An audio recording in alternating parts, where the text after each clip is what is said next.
Good evening student. आज हम करेंगे भारतेंदु बाबू हरिश्चंद्र के बारे में। इनका समय है 1850 से 1885। भारतेंदु जी का जन्म 1850 ईस्वी में तथा मृत्यु 35 वर्ष की अल्प आयु में सन 1885 में हुई थी। उनका जन्म कब हुआ था? 1850 में। और मृत्यु कब हुई? 1885 ईस्वी में। इस अल्प काल में ही इस महान साधक ने माँ भारती के भंडार में अभूतपूर्व वृद्धि की। वह बहुमुखी प्रतिभा संपन्न साहित्यकार थे। उनके संपूर्ण कर्तृत्व का विवरण निम्नवत है। उन्होंने दो तरह के नाटक लिखे हैं, एक है मौलिक नाटक और है अनुदित नाटक। मौलिक नाटक होते हैं जो अपने होते हैं, अनुदित होते हैं जो किसी दूसरी भाषा को अनुवाद करके लिखे गए हों। मौलिक नाटकों की संख्या कितनी है स्टूडेंट? 8। पहला है वैद की हिंसा हिंसा न भवति, ये उन्होंने लिखा था 1872 ईस्वी में है। चंद्रावली नाटकी का समय है 1876 ईस्वी। विष से विषमोषधम 1876।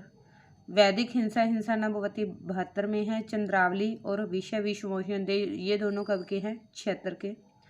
भारत दुर्दशा था उनका 1876 ईस्वी में। पांचवा है नील देवी। छठा है अंधेर नगरी जो कि बहुत ही प्रसिद्ध है 1886 ईस्वी में। फिर है प्रेम जोगनी और सती प्रताप, वो क्या है? अधूरा है 1884 ईस्वी में।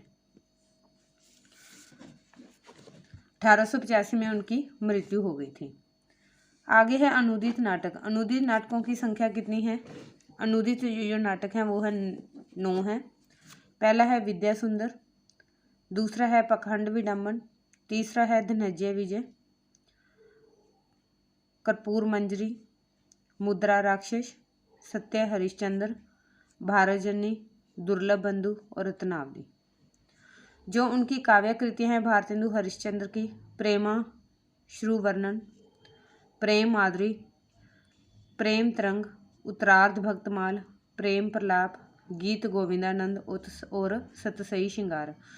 जो भारतेंदु की कृतियाँ हैं उनके आगे क्या कीवर्ड लगा हुआ है? प्रेम। प्रेम श्रुवर्णन, प्रेम माधुरी, प्रेम तरंग, उत्तरार्ध भक्तमाल, प्रेम प्रलाप, गीत गोविंदानंद, सतसई श्रृंगार। आगे देखिए,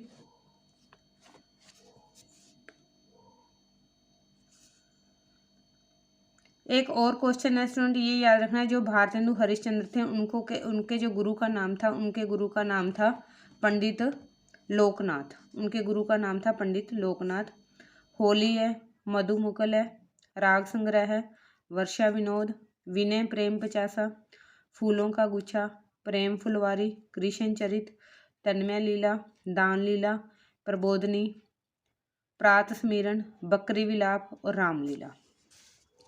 उपन्यास कौन से हैं? हमीर हड, रामलीला, सुलोचना, शीलवती, सावित्री चरित्र। मतलब किसी न किसी के नाम पर आधारित है उनके उपन्यास जो भारतेंदु के हैं। हमीर हड, रामलीला, सुलोचना, शीलवती, सावित्री चरित्र। निबंध है सबे जात गोपाल की, मित्रता, सूर्य उदय, कुछ आप बीती कुछ जग बीती, जयदेव, बंग भाषा की कविता। इतिहास ग्रंथ कौन से हैं? एक है कश्मीर कुसुम, दूसरा है बादशाह दर्पण। गोपाल चंद्र जी के पिता भारतेंदु जी के पिता कौन थे? गोपाल चंद्र भी अच्छे कवि थे और गिरधर दास नाम से कविता करते थे। भारतेंदु जी के जो काव्य गुरु थे वो कौन थे? पंडित लोकनाथ थे। भारतेंदु जी के नाटकों निबंधों में विषय व विद्या था। चंद्रावली जो नाटका था, जो हमने पढ़ा था, चंद्रावली नाटका में किसका वर्णन है? प्रेम के आदर्श का निरूपण है। तो जो नील देवी उनका जो मौलिक नाटक है उसमें क्या है? वो एक ऐतिहासिक नाटक है। भारत दुर्दशा में देश की दशा का चित्रण है। तो विषय विषमोषधम जो 1876 ईस्वी में देशी रजवाड़ों के षड्यंत्रों का पर्दाफाश किया गया है। प्रेम जोगनी में धार्मिक पाखंड का चित्रण है। उनकी कविता में भक्ति भावना, श्रृंगारिकता के साथ साथ स्त्री शिक्षा, समाज सुधार, राष्ट्रता आदि का बेजोड़ संगम है। भारतेंदु युग के अन्य लेखकों ने भी अपने समाचार पत्र पत्रिकाओं एवं रचनाओं के माध्यम से समाज में व्याप्त कुरीतियों, मिथ्याचारों, अंधविश्वासों पर कुठारघात किया है।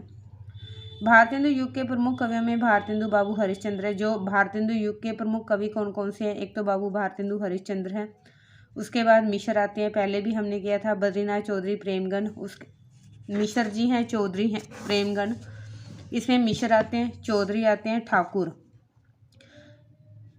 अंबिका दत्त व्यास है, ठाकुर जगमोहन सिंह है, राधा कृष्ण दत्त है, राधा चरण गोस्वामी है। भारतेंदु जी के नाटकों में जो गीत हैं उनमें एक और तो भारत के अतीत गौरव का अंकन किया गया है, तो दूसरी ओर वर्तमान अधोगति का चित्रण है। प्रताप नारायण मिश्र की हर गंगा प्रताप नारायण जो मिश्र की हर गंगा है, हिंदी की हिमायत है, बुढ़ापा आज जो कविताएं हैं बहुत प्रसिद्ध हुई हैं। बद्रीनाथ चौधरी की कविताओं में भी समकालीन विषयों का उद्घाटन किया गया है। उनकी कविताओं में देश की तत्कालीन दशा का भी यथार्थ चित्रण अंकित किया गया है। भारतेंदु युगीन काव्य प्रवृत्तियां, जो भारतेंदु युग है उसकी काव्य की प्रवृत्तियां कौन कौन सी हैं? भारतेंदु कवियों ने अपने कर्तव्य का भली भांति निर्वाह करने हेतु जनता के सामाजिक, आर्थिक, राजनीतिक पहलुओं का उद्घाटन अपनी कविता में किया। भाव, भाषा, छंद आदि सभी दृष्टियों से परिष्कार की प्रवृत्ति इस काल के साहित्यकारों में विद्यमान थी। उनकी काव्य प्रवृत्तियों का उद्घाटन अंग शीर्षकों में किया जा सकता है। पहली जो उनकी विशेषता है भारतेंदु युग की, राष्ट्रता की भावना। पहली कौन सी है? राष्ट्रता की भावना। विदेशी शासकों के अत्याचारों से पीड़ित भारतीय जनमानस में राष्ट्रता के भावना का संचार करने का प्रयास भारतेंदु युगीन कवियों ने किया है। राधा चरण गोस्वामी की कविता हमारो उत्तम भारत देश, जो राधा चरण गोस्वामी हैं भारतेंदु युग के हैं, हमारो उत्तम भारत देश। राधा कृष्ण दास की कविता भारत भारामासा, और बद्री नारायण चौधरी प्रेमगन की है धन्य भूमि भारत सब रत्ननी की उपजावनी। इसी भावना से ओतप्रोत है। भारतेंदु जी ने निम्न पंक्तियों में अंग्रेजों द्वारा किए जा रहे शोषण का चित्र अंकित किया है। भीतर भीतर सब रस चूसे, हंस हंस के तन मंदन मुँह से, जाहिर बातन में अति तेज, क्यों सखी साजन नहीं अंग्रेज। स्टूडेंट, आपको ये पंक्तियां देकर ये पूछ सकता है ये किस कवि की हैं। देशभक्ति और राजनीति का अद्भुत समन्वय भारतेंदु जी में मिलता है। अंग्रेज कुशल शासक व्यवस्था कर रहे थे, पर भीतर ही भीतर भारत का आर्थिक शोषण भी कर रहे हैं। इसको लेख भारतेंदु जी ने निम्न पंक्तियों में किया है। अंग्रेज राज सुख साज सजे सब भारी, पैदन विदेश चली जात यह अति खुआरी। द्विवेदी युग में जिस राष्ट्रता का उदय कवियों में हुआ उसका बीज रोपण भारतेंदु युग में ही हो गया था। जो द्विवेदी युग में राष्ट्रता की भावना है उसका उद्भव कहाँ से हुआ था? भारतेंदु युग से। मैथिली शरण गुप्त जैसे कवि ने भारत भारती की रचना कर संभवतः भारतेंदु युगीन कवियों की राष्ट्रीय भावना से प्रेरित होकर ही कर सके हैं। मैथिली शरण गुप्त की रचना कौन सी है? भारत भारती।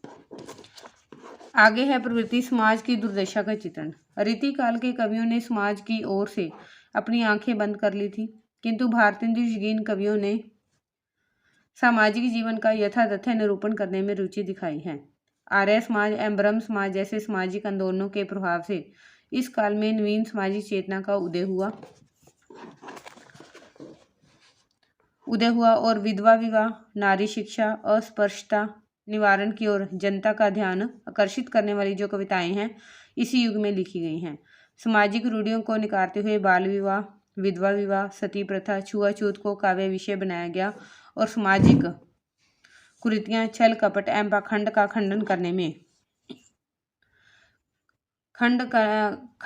में इन कवियों ने बढ़ चढ़कर योगदान किया। भारतेंदु जी ने भारतीय दुर्दशा का चित्रण इन पंक्तियों में किया है। रोभू सब मिलहि आबहू भारत भाई, हा भारत दुर्दशा न देखी जाए। बद्रीनाथ चौधरी जो प्रेमघन ने पाश्चात्य सभ्यता का अंधा अनुकरण करने वाले साहिबों पर व्यंग करते हुए लिखा है। ये उनकी पंक्तियां हैं। चूसहू चुरट लाख पर लागत, पान बिना मुँह सूनी, अक्षर चार पढ़े अंग्रेजी बन गए अफलातूनी। ये किसकी लिखी हुई हैं? बद्री नारायण चौधरी प्रेमगन की। चूसहू चूरट लाख पर लागत, पान बिना मुँह सूनी, अक्षर चारी पढ़े अंग्रेजी बन गए अफलातूनी। स्टूडेंट, ये जो हमारी बाल विधवाओं की दुर्दशा पर प्रताप नारायण मिश्र ने लिखा है, कौन करे जो नहीं कसकत, सुनी विपत्ति बाल विधवन की। ये प्रताप नारायण मिश्र की हैं। राधा चंद गोस्वामी ने भी भारत की दुर्दशा का चित्रण करते हुए लिखा है, मैं हाय हाय दे धाये पुकारो रोई, भारत की डूबी नाव उभारो कोई। वस्तु ये अपनी पीढ़ी को उच्चेत करते हुए भारत की डूबी नैया को उभारने की बात कह रहे हैं। स्टूडेंट, ये हमारा वीडियो भारतेंदु युग से जो रिलेटेड है वो कर रहे हैं। नेक्स्ट वीडियो में इसका जो भारतेंदु युग है हम कंप्लीट करेंगे।